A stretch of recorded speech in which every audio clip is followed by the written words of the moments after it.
मेरा कौन C grade का या कौन सी डे का मेरा एम्ब्रो ट्रांसफ़र किया गया है। तो जिन जिन लोगों का मैंने इस क्वेश्चन का आंसर नहीं किया है, रिप्लाई नहीं किया है, तो प्लीज़ वो वीडियो को देख लीजिएगा ताकि आप लोगों को पता चल जाए कि मेरा एम्ब्रो ग्रेड कौन सा था। Hi everyone, welcome back to my channel सनवीज मामा। और आप सब कैसे हैं? आई होप सब अच्छे होंगे। और जो मेरे चैनल पे नए हैं तो उनके लिए बता दूं, मेरा नाम है रिंकी और मेरा बहुत सारे मिसकैरेज होने के बाद IVF थ्रू प्रेगनेंसी हुआ और उसी का जो जर्नी है, उसी का जो एक्सपीरियंस है वो आप लोगों के साथ शेयर करती रहती हूँ मैं। तो अभी तो बहुत कम मैं वीडियो अपलोड कर पाती हूँ, हाँ, लेकिन आप लोग बहुत सारा कॉमेंट करते हैं, बहुत सारा हेल्प मांगते हैं, तो मैं कोशिश करती हूँ जितना भी मुझे जानकारी है वो आप लोगों को देने के लिए। तो आज का जो वीडियो है वो आप लोगों का कॉमन क्वेश्चन हो गया है अभी, और मैं बहुत सारा कमेंट का आंसर भी किया है लेकिन बहुत सारा छोड़ भी दिया है। तो सोचा कि उसी का आप लोगों को एक डिटेल्स वीडियो दे देते हैं ताकि आप लोगों को बार बार मुझे पूछना ना पड़े और आप लोगों को मिल जाए मेरे चैनल पे। तो जिन जिन लोगों का मैंने इस क्वेश्चन का आंसर नहीं किया है, रिप्लाई नहीं किया है, तो प्लीज़ वो वीडियो को देख लीजिएगा ताकि आप लोगों को पता चल जाए कि मेरा एम्ब्रो ग्रेड कौन सा था। तो आप लोगों का बहुत सारा क्वेश्चन होता है मन में कि जैसे मेरा इतना सारा मिसकैरेज होने के बाद फर्स्ट IVF में सक्सेस हो गया और बेबी भी हो गया है, तो आप लोगों को लगता है कि क्या करूं कि मेरा भी फर्स्ट टाइम में सक्सेस हो जाए।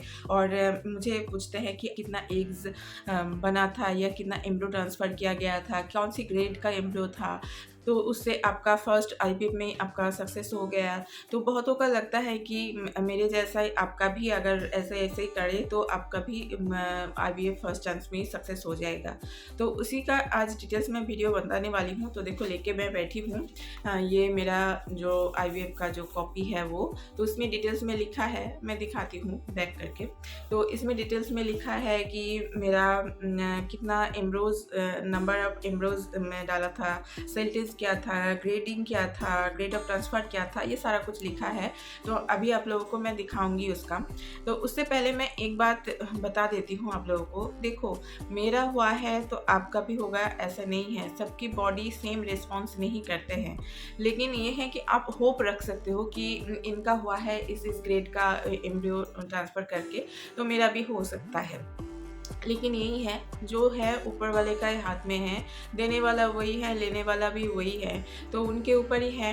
हमारे हाथ में जो है वही हम कर सकते हैं, मेडिसिन, दवाई, ट्रीटमेंट, यही सब कर सकते हैं। बाकी तो ऊपर वाला जाने कि क्या होता है कि नहीं। बहुत सौ का ऐसे मेरे पास इंस्टाग्राम में बहुत मेरे साथ जुड़े हैं मेरे व्यूअर्स, तो वो लोग मैसेज करते हैं ना कि मेरा एम्प्रो इसका था, उसका था, मेरा BTIC टेस्ट हुआ था, वैल्यू भी बहुत अच्छा आया था, फिर भी मिसकैरेज हो गया या फिर हार्ट बीट नहीं आया। सुन के बहुत दुख होता है, दिल में बहुत मतलब लगता है, क्योंकि मैं उस दौर से मतलब आई हूँ। मतलब मेरा IVF फर्स्ट चांस में मेरा सक्सेस क्यों ना हो, लेकिन मेरा मिसकैरेज तो हुआ है ना। ये जो कंसीव ना होने का जो दर्द है, ये दुख मैं झेल चुकी हूँ। तो आप लोगों का कोई भी ऐसे कमेंट आता है ना, तो मुझे बहुत तकलीफ होता है।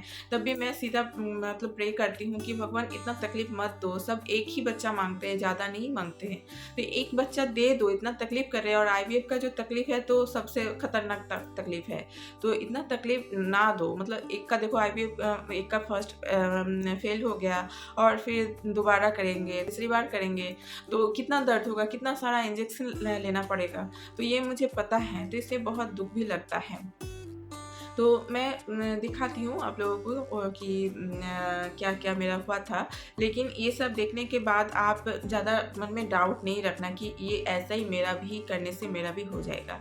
आपका जो केस है उसके बारे में आपके डॉक्टर को ज़्यादा अच्छा पता है कि आपको क्या चाहिए, कौन सी ग्रेड का देने से अच्छा होगा, कितना एम्ब्रो डालने से आपका अच्छा होगा, तो आपकी डॉक्टर को पता है।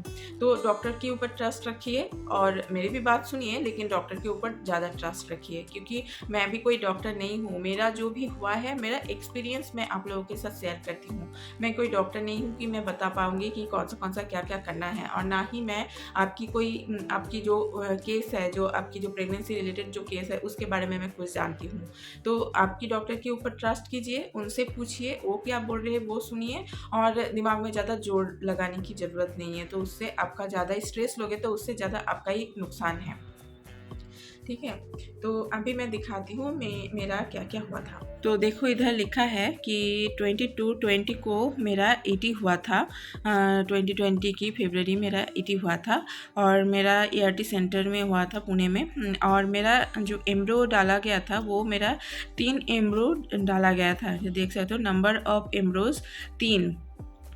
और इधर लिखा है RPL मतलब रिकरेंट प्रेगनेंसी लॉस। मेरा बहुत सारा प्रेगनेंसी लॉस हुआ था तो उसी का लिखा हुआ है। और इधर केस लिखा है मतलब एक एनसर्कलेज बोल के लिखा है, जो कि मेरा 3 महीने में एनसर्कलेज मतलब जो स्टिच लगता है वही लिखा है कि ये करना है। और इधर देखते हो सेल टेज 8C लिखा हुआ है। तो ये 8C सेल होता है 3 डेज़ का जो एम्ब्रो होता है उसका। तो बहुतों का पूछते हैं कि दीदी आपका 3 डेज़ का एम्ब्रो ट्रांसफ़र हुआ था या 5 डेज़ का। तो इससे आपको पता चल गया होगा कि 8C का मतलब 8C सेल डेज़ है, ये 3 डेज़ पे होता है। 3 डेज़ का जो एम्ब्रो होता है उसका। और ग्रेडिंग ऑफ एम्ब्रोज इधर लिखा है 1 2 3 4। तो ये मेरा 1 पे टिक दिया हुआ है, इसका मतलब मेरा एम्ब्रोज का ग्रेडिंग 1 था। और ग्रेड ऑफ ट्रांसफ़र तो ये भी 1 पे टिक दिया हुआ है, मतलब ये भी 1 या A ग्रेड जो भी बोलते हो तो वही है। और इधर कैथेटर लिखा हुआ है कि सिंगल कैथेटर या डबल ल्यूमेन। तो इधर मेरा डबल ल्यूमेन का इस्तेमाल किया गया था। तो यही था मेरा। और मेरा FAT हुआ था। ET मेरा कटा गया क्योंकि मेरा FAT हुआ था, मेरा फ्रोजन एम्ब्रो ट्रांसफ़र किया गया था तो इसीलिए मेरा FAT लिखा है। तो ये था मेरा कि कौन सी ग्रेड का एम्ब्रो था और कौन सी स्टेज का था, कौन सी डे का था, कैसे एम्ब्रो ट्रांसफ़र का ग्रेड क्या था। तो यही था मेरा एम्ब्रो का कि कितना एम्ब्रो ट्रांसफ़र किया गया था। तो पता चल गया 3 एम्ब्रो ट्रांसफ़र किया गया था और 3 दिन का एम्ब्रो ट्रांसफ़र किया था और ट्रांसफ़र किया गया था। और सेल टेज मेरा 8 था और ग्रेड 1 था। तो सब कुछ आप लोगों को दिखा दिया है। तो आप लोगों को और कमेंट करने की इससे रिलेटेड कमेंट करने की ज़रूरत नहीं है। शायद आप लोगों की जो डाउट था वो क्लियर हो गया कि मेरा कौन सी ग्रेड का या कौन सी डे का मेरा एम्ब्रो ट्रांसफ़र किया गया है। और एक ने क्वेश्चन किया है कि मेरा डाइट प्लान क्या था, मेरा पूरा दिन का डाइट प्लान क्या मैंने किया था उस टाइम। तो मैं कोशिश करूँगी उससे रिलेटेड नेक्स्ट वीडियो लाने की और जल्दी मैं लाने की कोशिश करूँगी। तो और भी अगर आप लोगों को कोई क्वेश्चन है तो आप लोग कमेंट करना। और इधर एक बात आप लोगों को बता दूँ, जैसे मेरा एम्ब्रो 3 ट्रांसफ़र किया गया था तो मुझे एक ही एम्ब्रो मेरा अच्छा हुआ था और एक ही बेबी मेरा हुआ। ट्विंस प्रेगनेंसी या ट्रिपलेट प्रेगनेंसी मेरा नहीं हुआ था, मेरा सिंगल प्रेगनेंसी था। तो बहुतों का ऐसा होता है कि 3 एम्ब्रो अगर आपका ट्रांसफ़र होता है तो तीनों ही आपका बच्चा बन जाता है, ट्रिपलेट हो जाता है। या फिर किसी का 2 हो जाता है, ट्विंस हो जाता है। मतलब IVF में चांसेस इसका ज़्यादा रहता है। लेकिन मेरा 3 एम्ब्रो डालने के बाद भी मेरा सिंगल प्रेगनेंसी हुआ था। लकीली मेरा अच्छा ही हुआ, भगवान ने चाहा तो सब कुछ सही हो गया मेरा। फिर भी मैंने मैम को क्वेश्चन किया था, जो मैम मेरा ट्रीटमेंट कर रही थी, कि उनको मैंने क्वेश्चन किया था कि मैम पहले तो मुझे नहीं पता था ना, मेरा जब BETA-ICGA का टेस्ट हुआ 1000 के ऊपर आया तो मैं सोची कि शायद ट्विंस हो सकता है और किसको ट्विंस नहीं चाहिए, चलो एक चांस पे 2 हो जाएगा। तो मेरे भी मन में हो रहा था कि चलो ट्विंस होने से अच्छा था। लेकिन मेरा यूट्रस का भी प्रॉब्लम था, ये भी एक टेंशन था कि इस यूट्रस में मेरा 2 बेबी शायद सर्वाइव ना कर पाए लास्ट तक। तो जो भी हुआ तो मैम ने बोला था ज़्यादा लालच अच्छा नहीं है, सिंगल है, सिंगल ही रहने दो, यही बहुत है। ये नहीं हो रहा था उससे अच्छा यही है। तो इसलिए ज़्यादा लालच की ज़रूरत नहीं है, जितना है ऊपर वाला जितना देगा उतना ही आपको मिलेगा। बस आपको खुद को पॉजिटिव रखो, खुद के मन को पॉजिटिव रखो हमेशा और ऊपर वाले पे यकीन रखो। बस इतना ही बोलना था। और कोई भी क्वेश्चन हो, कोई भी डाउट हो, आप प्लीज़ कमेंट कीजिए, मैं कोशिश करूँगी रिप्लाई करने की। और वीडियो अगर अच्छा लगे या कोई भी वीडियो से आप लोगों को थोड़ा बहुत हेल्प हो गया है तो प्लीज़ वीडियो को लाइक कर दीजिएगा, शेयर कर दीजिएगा आपके फ्रेंड और फैमिली में, और मेरे चैनल को सब्सक्राइब करके मेरे साथ जुड़े रहिएगा। तो मिलते हैं नेक्स्ट वीडियो में, और आज के लिए बस इतना ही, बाय।